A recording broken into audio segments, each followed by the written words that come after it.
Good morning all of you dear student. Last video में हमने arithmetical progression का discussion किया। अर्थमेटिकल प्रोग्रेशन का कुछ क्वेश्चन बताया। कह सकते हैं कि समांतर श्रेणी के हमने टोटल क्वेश्चन को बताया और उनके डिस्कशन को किया। उनका यनवा पद बताया, उनका सम बताया कि nth टर्म के पदों का योग क्या होता है, और उसके बाद हमने अर्थमेटिक मीन भी बताया। आज हम दूसरा चैप्टर स्टार्ट करने चल रहे हैं। जो दूसरा चैप्टर है वो है गुणोत्तर श्रेणी, ज्योमेट्रिकल प्रोग्रेशन। इस पे हम डिस्कस करेंगे। इसका भी यनवा पद बताएंगे, इसका भी सम बताएंगे और एक एक पॉइंट को इसके भी डिस्कशन करेंगे। तो पहले हम स्टार्ट करने के पहले कुछ चीजें हैं जिसको हम बता दें। गुणोत्तर श्रेणी, ज्योमेट्रिक प्रोग्रेशन, जियोमेट्रिक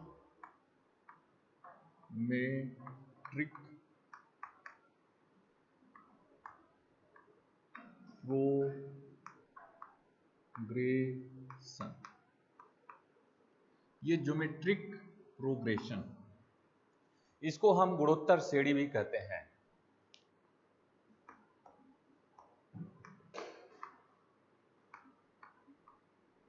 गुणोत्तर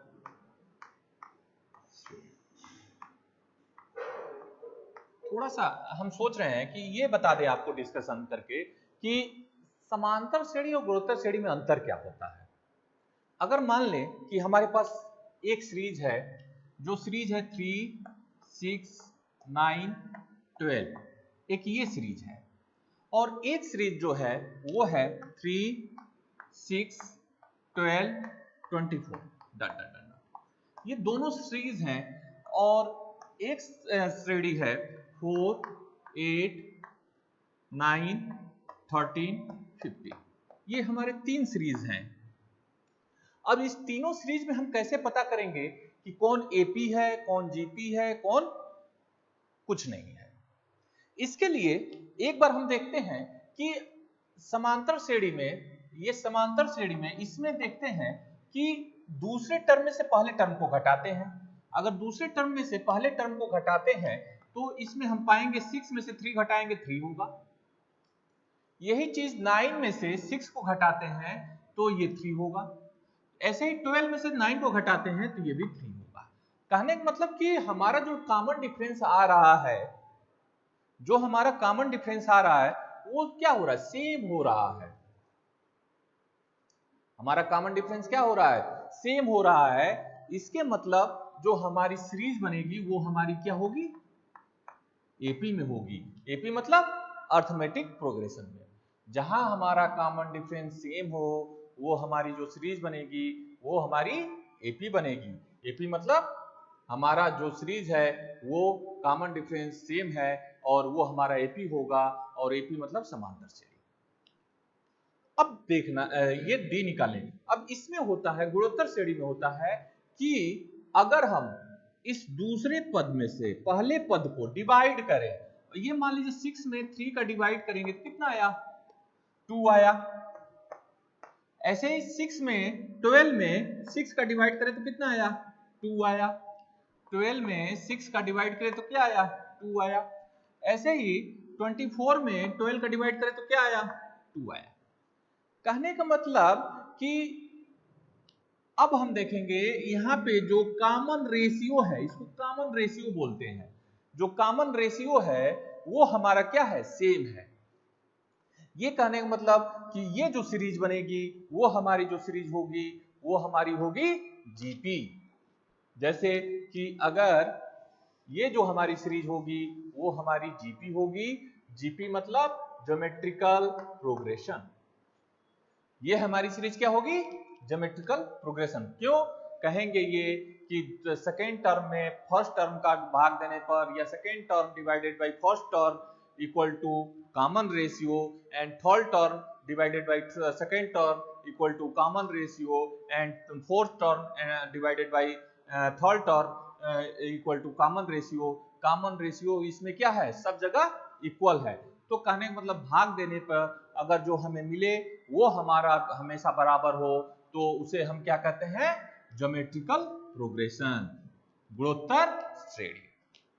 अब ये है, इसमें है कि अगर 4 में से 8, तो ये जो हमारी सीरीज है इन दोनों में से किसी रूल को फॉलो नहीं करेगी, ना इसी को फॉलो करेगी ना इसी को, माने ये इन दोनों में से कोई कंडीशन को फॉलो नहीं करेगी। इसके मतलब ये कहेंगे ये जो सीरीज है ना एपी में है ना जीपी में है।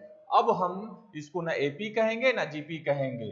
अब इससे ये प्रूफ हो गया कि आपने एपी को भी समझ लिया और जीपी को भी समझ लिया। एपी में समांतर श्रेणी में ये करते हैं, एक बार और स्पष्ट हम कर दे रहे हैं, समांतर श्रेणी में ये करते हैं कि दूसरे टर्म में से पहले टर्म को घटाते हैं, फिर तीसरे टर्म में से दूसरे टर्म को घटाते हैं, ऐसे ही कंटिन्यू चलते रहते हैं। तो हमारा जो आता है घटाने पर वो हमारा समांतर सर्वांतर कहलाता है, जिसको कॉमन डिफरेंस बोलते हैं।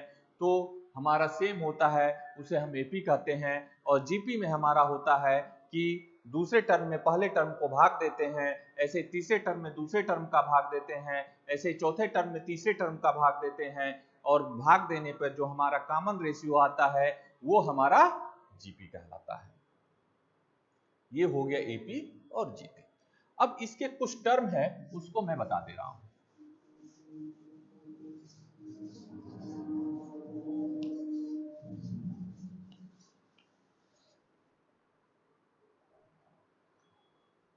स्टैंडर्ड फॉर्म ऑफ जीपी, गुणोत्तर श्रेणी का मानक रूप।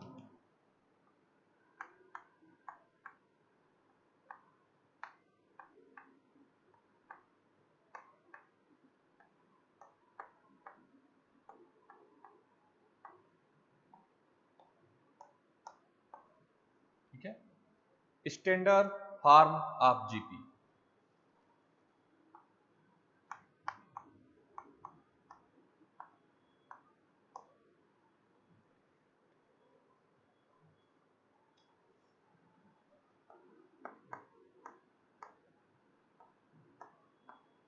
जीपी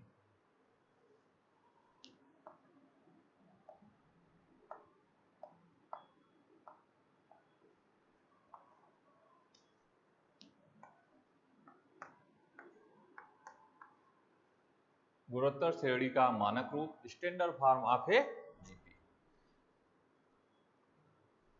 इसमें लिखते ये हैं, माना किसी गुणोत्तर श्रेणी का प्रथम पद ए है तथा सर्वानुपात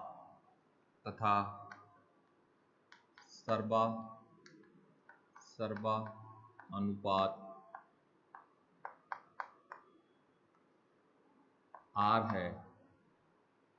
इसको हम कॉमन रेशियो भी बोल सकते हैं, कॉमन रेशियो।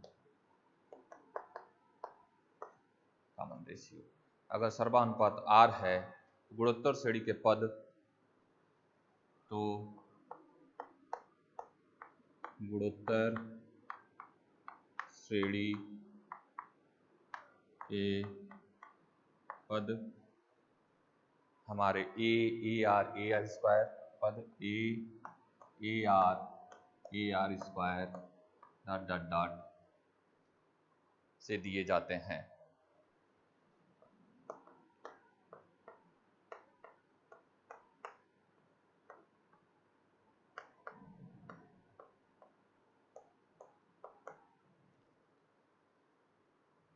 और ऐसे ही सीरीज गुणोत्तर श्रेणी के सीरीज को लिखना हो तो ए प्लस ए आर स्क्वायर गुणोत्तर श्रेणी में है।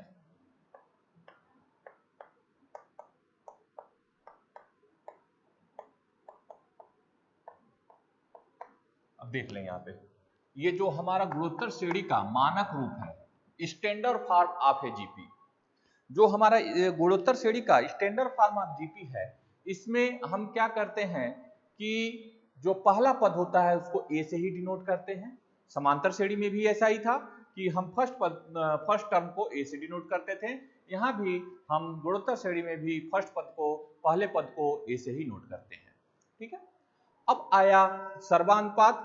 अब वहां पे हमारा जब होता था वो सर्वांतर होता था, वहां पे हम उसे डी से डिनोट करते थे, जिसको हम कॉमन डिफरेंस बोलते थे, और यहाँ पे हम इसको आर से नोट करेंगे, जिसको हम कॉमन रेशियो बोलेंगे। आप इंग्लिश में कॉमन रेशियो भी बोल सकते हैं और सर्वानुपात भी बोल सकते हैं। अब आया हमारा कहने का मतलब कि जो सीरीज होगी वो गुणोत्तर श्रेणी के पद जो होंगे वो होगा ए आर स्क्वायर से दिए जाते हैं, और अगर हमारी सीरीज है A plus A R square dot dot dot, तो ये हमारी गुणोत्तर श्रेणी में होगी। अब इसमें देख लीजिए सीधे से, अगर हम इससे इसमें डिवाइड करते हैं तो ए से ए डिवाइड हो जाएगा, आर बचेगा, फिर ए आर डिवाइड हो जाएगा, ए आर खत्म हो जाएगा, तो केवल आर बचेगा। तो इसके मतलब हम बार बार कह रहे हैं कि अगर डिवाइड करने पे हमारा सेम आए तो वो हमारा कॉमन रेशियो होता है, और इसी को हम गुणोत्तर श्रेणी बोलते हैं। तो ये तो हमारा रहा स्टैंडर्ड फॉर्म ऑफ जीपी। अब हम बताएंगे कि गुणोत्तर श्रेणी का व्यापक पद, general term of A GP, ये हमारा गुणोत्तर श्रेणी का मानक रूप है। ठीक है,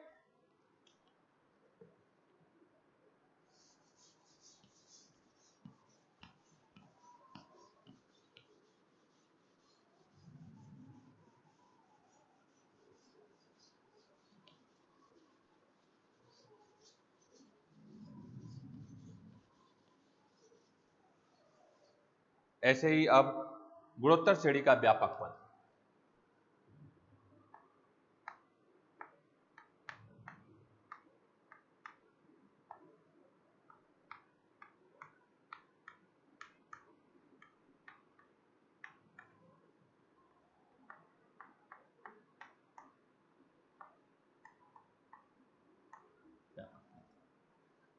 general term of A GP,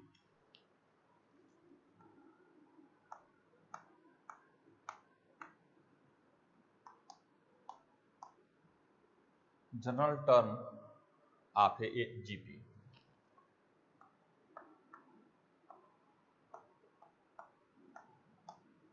general term of A GP.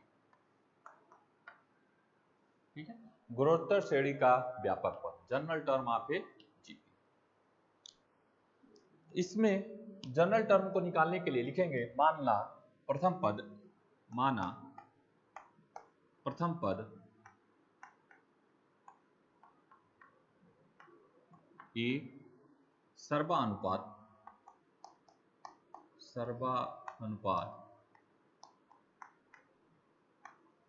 R A R, माना T1 T2 T3 Tn क्रमशः प्रथम द्वितीय तृतीय नवा पद को सूचित करता है।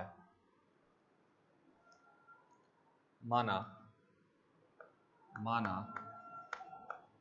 T1 T2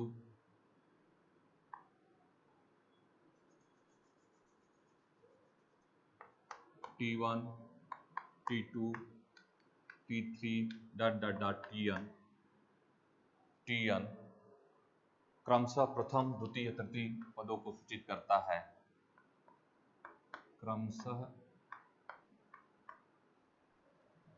प्रथम द्वितीय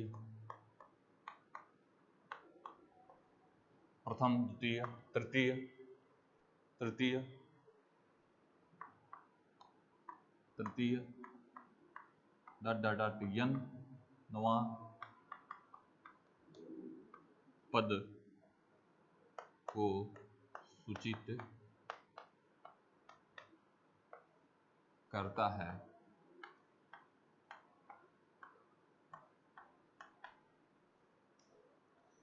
है तो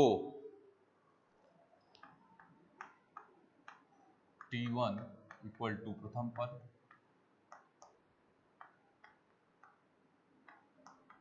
T1 इक्वल टू प्रथम पद ए इसको लिख सकते हैं AR1 माइनस 1, फिर T2 द्वितीय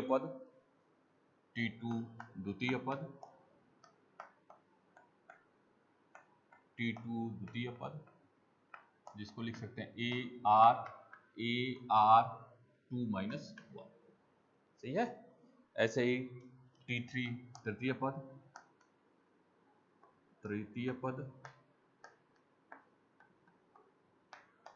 AR स्क्वायर AR3 माइनस 1, ठीक है। फिर ऐसे ही dot dot dot dot dot dot dot dot dot यनवा पद Tn इक्वल टू यनवा पद ARn माइनस 1, ARn माइनस 1। तो किसी गुणोत्तर श्रेणी का यनवा पद क्या हो जाएगा, ARn माइनस 1। यही हमारा मेन फार्मूला है, ठीक है। अब हम इसे ही गुणोत्तर श्रेणी का व्यापक पद भी कहते हैं, गुणोत्तर श्रेणी का व्यापक पद भी कहते हैं, गुणोत्तर श्रेणी का व्यापक पद भी कहते हैं, ठीक है। अब देख लें ये स्टैंडर्ड फॉर्म ऑफ गुणोत्तर श्रेणी का व्यापक पद। गुणोत्तर श्रेणी का व्यापक पद निकालने के लिए पहले तो हमने ये किया कि आप करेंगे ये कि अगर माना प्रथम पद A है और सर्वानुपात R है, गुणोत्तर श्रेणी का व्यापक जनरल टर्म ऑफ GP माना प्रथम पद A और सर्वानुपात R है, माना T1 T2 T3 dot dot dot Tn क्रमशः प्रथम द्वितीय तृतीय और यनवा पद को सूचित करता है। व्यापक पद हमें निकालना हो तो यही करेंगे ना कि ये A होगा, ये R होगा और T1 T2 T3 dot dot dot Tn क्रमशः प्रथम द्वितीय डॉट डॉट डॉट यनवा पद को सूचित करता है। उसके बाद ये T1 जो होगा वो हमारा प्रथम पद होगा A मतलब इसको हम लिख सकते हैं AR1 माइनस 1। ऐसे ही T2 जो होगा वो AR होगा जो AR2 माइनस 1। ऐसे ही T3 जो होगा तृतीय पद AR स्क्वायर AR3 माइनस 1। और फिर यनवा पद के लिए ARn माइनस 1। हम ये कह सकते हैं कि अभी तक हम जो जानते थे समांतर श्रेणी में यनवा पद निकालने के लिए वो हमारा A plus n minus 1 into D होता था।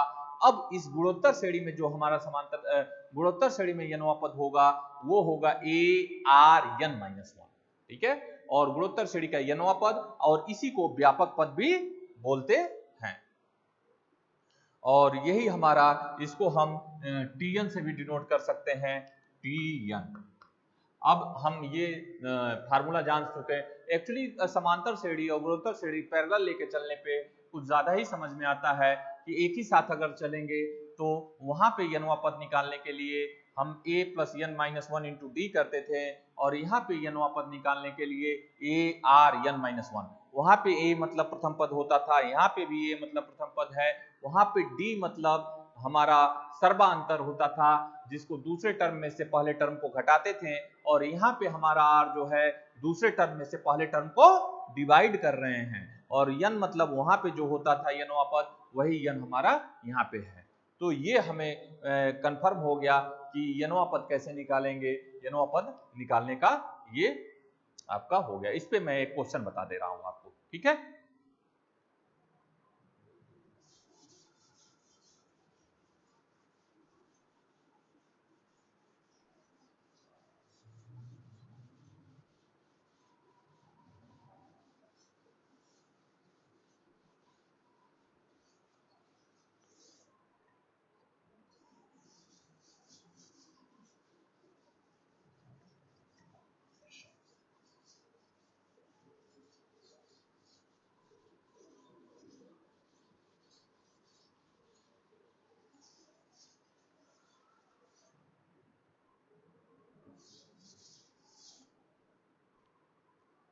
एक क्वेश्चन है,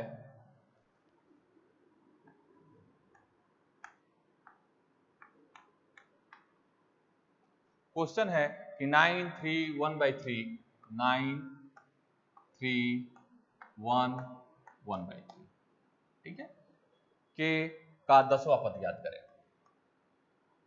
डॉट डॉट डॉट का 10वां पद याद करें। पहले तो ये देखेंगे कि जो सीरीज है उस किस सीरीज में, क्योंकि हम एपी भी जान चुके हैं, जीपी भी जान चुके हैं। सीरीज को देखने के लिए कि ये एपी में है कि जीपी में है, ये चीज हम जान चुके हैं कि हम डिसाइड कर सकते हैं कि एपी में है कि जीपी में है। सपोज कर लें कि अगर हम 3 में से 9 घटाएंगे 6 होगा, 1 में से 3 घटाएंगे 2 होगा, इसके मतलब एपी में नहीं है। अब आता है हमारा जीपी। जीपी में देखेंगे अगर 3 में से 9 को डिवाइड करेंगे तो 1/3 आएगा, फिर 1 में 3 का डिवाइड करेंगे 1/3 होगा, 1/3 में 1 का डिवाइड करेंगे 1/3 होगा। कहने का मतलब मेरा क्या हो रहा है, कॉमन रेशियो जो है वो सेम आ रहा है। इसके मतलब हमारा जो ये सीरीज है वो हमारा ज्योमेट्रिकल प्रोग्रेशन में है, ज्योमेट्रिक प्रोग्रेशन में है, गुणोत्तर श्रेणी में है। तो हम जो काम करेंगे वो फार्मूला लिखेंगे गुणोत्तर श्रेणी वाला, ठीक है। हम जो भी फार्मूला लिखेंगे वो अब हम लिखेंगे गुणोत्तर श्रेणी वाला। अब लिखेंगे कि यनवा पद ए आर यन माइनस 1। अब इसमें देखें क्या क्या दिया है। ए इक्वल टू ये हमारा 9 दिया हुआ है, r equal to common ratio r equal to 3/9, ये जब डिवाइड करेंगे तो ये होगा हमारा 1/3, ये आर हो गया। a equal to 9, r equal to 1/3। अब देखेंगे n क्या दिया हुआ है 10। देखिए हमको मिल गया a equal to r equal to और n इक्वल टू।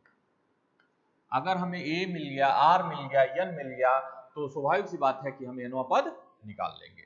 अब हम क्या करेंगे, Tn इक्वल टू, इस nवां पद को Tn भी डिनोट कर सकते हैं, तो Tn equal to a equal to 9, r equal to 1/3 और n इक्वल टू 10 माइनस 1। ये हमारा क्या हो गया 9 इंटू 1/3 टू द पावर 9, ये हो गया हमारा। जब इतना हो गया तो क्या हम इसको ये लिख सकते हैं, इस 9 को 3 to the power square into 1/3 का 9, इतना हो सकता है।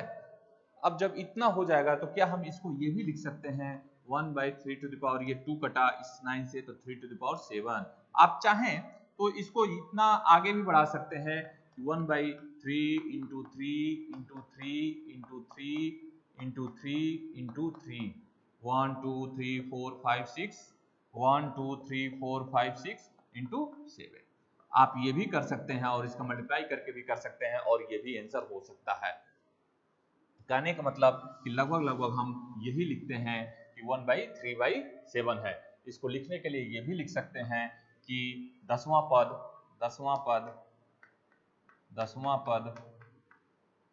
हमारा 1/3 टू द पावर 7 होगा। यही हमारा आंसर हो जाएगा। हमने क्या किया कि अगर ज्योमेट्रिक प्रोग्रेशन है तो इस क्वेश्चन को सॉल्व करने के लिए पहले हमने ये किया कि a निकाला, उसके बाद r निकाला, फिर उसके बाद n निकाला, फिर -1 किया,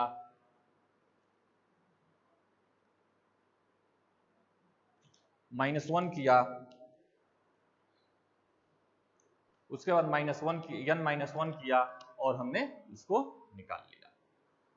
अब a यनवा पद निकाल लिया हमने, कैसे देखिए, किसी भी ज्योमेट्रिक प्रोग्रेशन में यनवा पद निकालने के लिए पहले a निकालेंगे, फिर r निकालेंगे, फिर n हमको दिया होगा और उसको पुट कर देंगे तो वो हमारा यनवा पद निकल जाएगा। ऐसे ही एक क्वेश्चन एक्सरसाइज का भी बता दे रहे हैं, एक्सरसाइज 2.1 का पहला ही क्वेश्चन मैं बताने चल रहा हूं।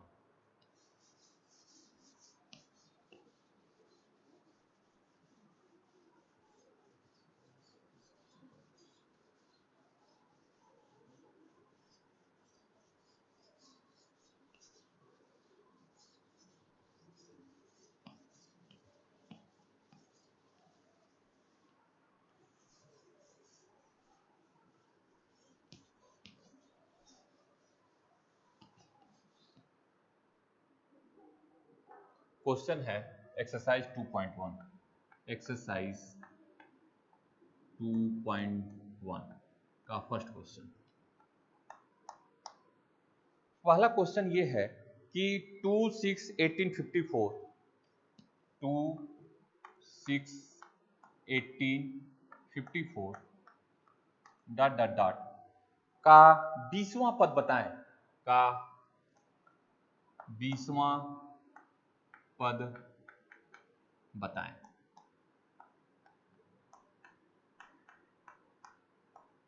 ठीक है, अब देखें 2/6/1854 का 20वां पद हमें बताना है। पहले तो श्रेणी को देखेंगे कि ये किस फॉर्म में है, एपी में है कि जीपी में है। कभी भी ये नहीं कहता क्वेश्चन पेपर में कि ये गुणोत्तर श्रेणी में है तो इसका 20वां पद बताएं, ये समांतर श्रेणी में है तो 20वां पद बताएं। ये कहता है कि सीरीज का चाहे श्रेणी का ये हमारा टर्म है, इसका 10वां पद बताएं चाहे 20वां पद बताएं।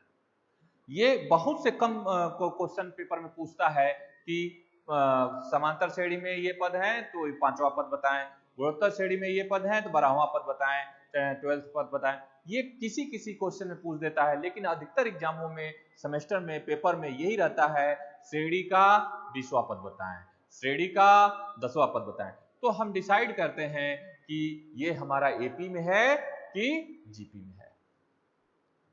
अब देखेंगे 6 में 2 का डिवाइड किया तो हमने क्या पाया, 3 पाया। 18 में 6 का डिवाइड किया तो हमने क्या पाया, 3 पाया।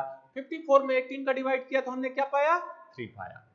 तो इसके मतलब जो हमारी सीरीज है वो हमारा क्या है, वो हमारी सीरीज जो है वो हमारी जीपी में है। तो अब हम करेंगे इसका सॉल्यूशन निकालेंगे। सॉल्यूशन करेंगे तो लिखेंगे यनवा पद, फार्मूला यनवा पद ए आर यन माइनस। इसमें देखेंगे कि ए क्या है, आर क्या है। अब देखेंगे कि पहला पद ए इक्वल टू हम 2 लिख लेंगे, यही हमारा ए होगा। अब देखेंगे आर क्या है, आर के लिए 6 में 2 का डिवाइड करेंगे तो ये हमारा हो जाएगा 3 हो जाएगा, ये हमारा आर हो गया। फिर यन इक्वल टू हम लिखेंगे क्या होगा, वो हमारा 20 हो जाएगा। यन मिल गया, आर मिल गया, ए मिल गया। ए बराबर 2, आर बराबर 3, यन बराबर 20। कहने का मतलब ये है कि हमने ए निकाल लिया, आर निकाल लिया, यन निकाल लिया। अब उसके बाद हम इस फार्मूले में रखेंगे। तो यनवा पद निकालने के लिए लिखेंगे T20। उसके बाद हम ए की वैल्यू क्या रखेंगे, 2। फिर आर की वैल्यू क्या रखेंगे, 3। फिर यन की वैल्यू क्या रखेंगे, 20। फिर माइनस 1। क्या इसको हम सॉल्व ऐसे भी कर सकते हैं, 2 × 3 to the power 19, और यही हमारा आंसर हो जाएगा। चाहे ये भी लिख सकते हैं कि गुणोत्तर श्रेणी का 20वां पद, गुणोत्तर श्रेणी का 20वां पद, गुणोत्तर श्रेणी का 20वां पद इक्वल टू 20वां पद equal to 2 × 3 to the power 19। ये भी हम लिख सकते हैं। कहने का मतलब इस क्वेश्चन को भी सॉल्व करने के लिए वही काम हमने किया कि ए निकाला, आर निकाला और n - 1 किया, जिससे हमारा क्या हो गया कि गुणोत्तर श्रेणी का 20वां पद निकल गया। ऐसे ही हम एक्सरसाइज का दूसरा क्वेश्चन भी बताएंगे, क्योंकि हमने देखा है कि दूसरा क्वेश्चन थोड़ा सा हट के है, जिससे कि हमारा दूसरा क्वेश्चन हो जाएगा। ठीक है, तो अब हम सेकंड क्वेश्चन बताने चल रहे हैं। इसका सेकंड क्वेश्चन हम एक्सरसाइज के एक एक क्वेश्चन को बता देंगे। पहला हो गया, अब सेकंड बताएंगे, क्योंकि सेकंड जो है थोड़ा सा उसमें डिवाइड करने वाले में बच्चों को प्रॉब्लम होगी, तो मैंने सोचा सेकंड वाला भी क्वेश्चन बता दें। और लगभग मैं एक्सरसाइज का टोटल क्वेश्चन बता दूंगा। और एक्सरसाइज का टोटल क्वेश्चन इसलिए बताता हूँ कि इसका सोल्यूशन नहीं रहता है बच्चों के पास, और इसका सोल्यूशन जो एग्जाम्पल है उसका सोल्यूशन रहता है। अगर आप एग्जाम्पल के लिए कहेंगे तो आप कमेंट करना और बताना कि हमें ये एग्जाम्पल बताएं सर, तो मैं एक वीडियो बना दूंगा कि उस एग्जाम्पल का खुद एक वीडियो बना दूंगा और वो सोल्यूशन दे दूंगा। जहां ना समझ में आए एग्जाम्पल में, वहां और वैसे पूरी उम्मीद मैं करता हूं कि आपको एग्जाम्पल समझ में आएगा, क्योंकि उसका सोल्यूशन होता है। अगर सोल्यूशन ना भी समझ में आए तो आप कमेंट करें कि फला एग्जाम्पल है, ये क्वेश्चन है, इसका सोल्यूशन बता दें, तो मैं उसका वीडियो बनाऊंगा और आपको दे दूंगा। अभी हम एक्सरसाइज के सेकंड क्वेश्चन को देखने चल रहे हैं।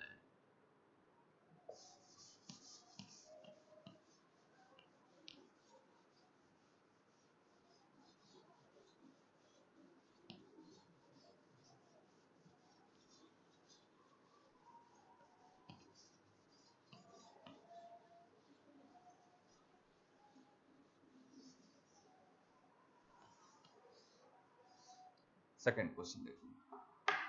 सेकंड क्वेश्चन है √3 1 by √3 1 by √3 1 by √3 और 1 by 3√3 1 by 3√3 dot dot dot का 19वां पद बताएं, का 19वां पद बताएं। देखेंगे कि इसको देख के कई बच्चे घबरा जाएंगे कि सर कैसे हमको करना है, तो इसमें भी वही काम करना है जैसे हमको आर निकालना है। मान लीजिए कि हम आर निकालना है तो करेंगे ये कि इसमें इसका डिवाइड करेंगे, दूसरे टर्म में पहले टर्म का डिवाइड करते हैं, तो इसका डिवाइड करेंगे तो क्या होगा, √3 से जब डिवाइड करेंगे तो √3 हमारा खत्म हो जाएगा, √3 खत्म हो जाएगा और हमारे पास क्या बचेगा, 1 बचेगा।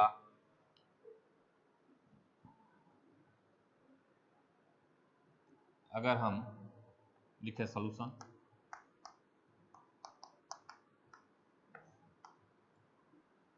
a equal to √3 r equal to 1 by √3 divided by 2। अब ये क्या हो जाएगा, इसमें डिवाइड करेंगे तो ये 1 ऊपर जाएगा और ये √3 मल्टीप्लाई √3 और ये हो गया 1/3। ऐसे इसको भी देख लेंगे एक बार रफ पे कि 1/3√3 यही ना, और फिर 1/√3 और 1/√3 तो इसको जब सॉल्व करेंगे तो ये √3 कट जाएगा और बचेगा 1/3। कहने का मतलब क्या हमारा आ रहा है कि r की जो वैल्यू है 1/3 आ रही है, जो r की वैल्यू है हमारी 1/3 आ रही है। तो अब देखेंगे इसमें इसका डिवाइड किया तो 1/3 आया, फिर इसका इसमें डिवाइड किया वो भी 1/3 आया, इसके मतलब हमारी जो सीरीज है वो हमारी गुणोत्तर श्रेणी में है। अब हम करेंगे ये कि a निकल गया, r निकल गया, तो n की वैल्यू हमारे पास क्या है, n बराबर 19 है। फिर फार्मूला लिखेंगे कि हमारा n वां पद निकालने का जो फार्मूला होता है, n वां पद इक्वल टू ARn-1। ये हमारा n वां पद निकालने का जो फार्मूला है कि हमारा n वां पद होगा ARn-। उसके बाद a की वैल्यू हम पुट करेंगे, इसको लिख सकते हैं T19 इक्वल टू a की वैल्यू हमारी हो जाएगी √3 और r की वैल्यू हमारी होगी क्या, r की वैल्यू होगी 1/3 और फिर n की वैल्यू हमारी 19 है और -1, यहाँ n 19 कर ही दिया हमने। अब इसको हम ये भी लिख सकते हैं कि √3 और √3 1/3 टू द पावर 80, इसको ये भी लिख सकते हैं 1/√3 मल्टीप्लाई 3 टू द पावर 80, ये भी हमारा आंसर हो जाएगा।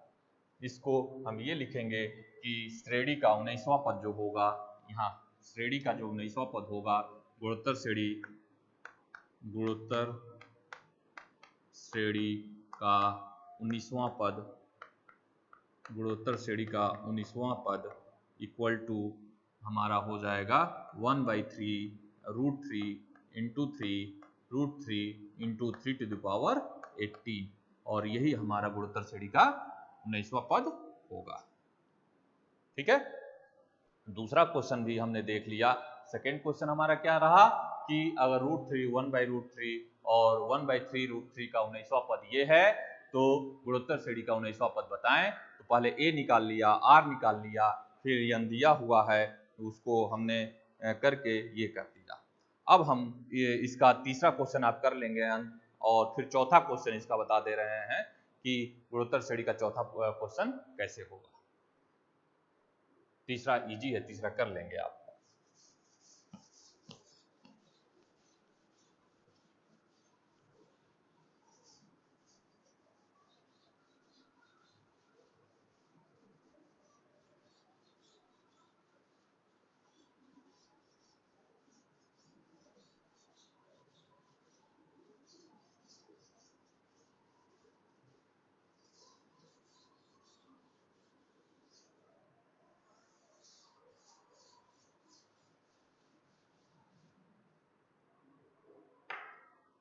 चौथा क्वेश्चन आप चौथा कर लेंगे, चौथा इजी है।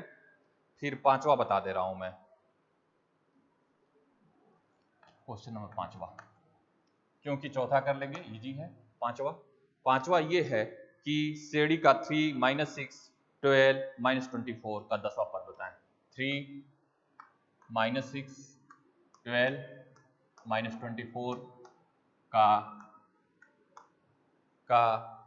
10वां पद बताएं।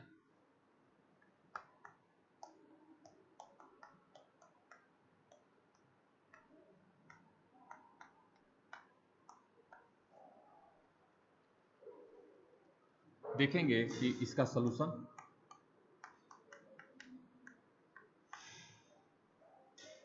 जब हम सलूशन निकालेंगे तो सबसे पहले ये करेंगे कि श्रेणी का हम देखेंगे कि जो श्रेणी है वो हमारे ज्योमेट्रिकल प्रोग्रेशन में है कि नहीं है।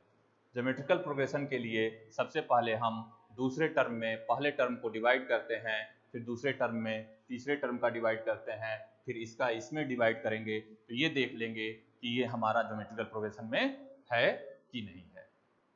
इसके लिए पहले तो हम 10वां पद बताना है तो पहले यनवा पद का फार्मूला लिखेंगे यनवा पद equal to a r n minus 1। हम यनवा पद निकालेंगे के लिए फार्मूला लिखेंगे। अगर हमारी श्रेणी गुणोत्तर श्रेणी में है तो उसका फार्मूला होता है ए आर यन माइनस 1। अब हम देखेंगे कि ये गुणोत्तर श्रेणी में है। अगर हम 6 में 3 का डिवाइड करते हैं तो -2 आता है, फिर 12 में 6 का डिवाइड करते हैं, यहाँ पे भी -2 आएगा, 24 में 12 का डिवाइड करते हैं, यहाँ पे भी -2 आएगा। अब -2 आएगा तो इसके मतलब इसमें लिखेंगे कि a बराबर क्या होगा 3 होगा, फिर r बराबर -6 में 3 का डिवाइड करेंगे तो ये हो गया हमारा -2। अब हम फार्मूला लिख देंगे कि यनवा पद यन बराबर क्या हो जाएगा 10। गुणोत्तर श्रेणी यन बराबर हमारा क्या होगा 10। अब इसमें हम क्या करेंगे कि फार्मूला लिखेंगे T10 इक्वल टू ए की वैल्यू हम लिखेंगे 3, आर की वैल्यू जो होगी वो लिखेंगे, आर की वैल्यू हमारे पास क्या होगी -2 और यन की वैल्यू क्या होगी 10 और -2। इसको हम लिख सकते हैं 3 × -2⁹ और ये हमारा 10वां पद होगा। ठीक है, इसी को हम ये भी लिख सकते हैं कि गुणोत्तर श्रेणी में गुणोत्तर श्रेणी में 10वां पद, गुणोत्तर श्रेणी का 10वां पद, गुणोत्तर श्रेणी का 10वां पद हमारा होगा 3 × -2 मल्टीप्लाई 9 और यही हमारा आंसर हो जाएगा गुणोत्तर श्रेणी का 10वां पद का। ठीक है, ये हमारा 5वां क्वेश्चन रहा। ऐसे ही अभी हम इसका 7वां 6ठा क्वेश्चन आप कर लेंगे। अब 7वां क्वेश्चन बता दे रहे हैं 7वां क्वेश्चन कैसे होगा।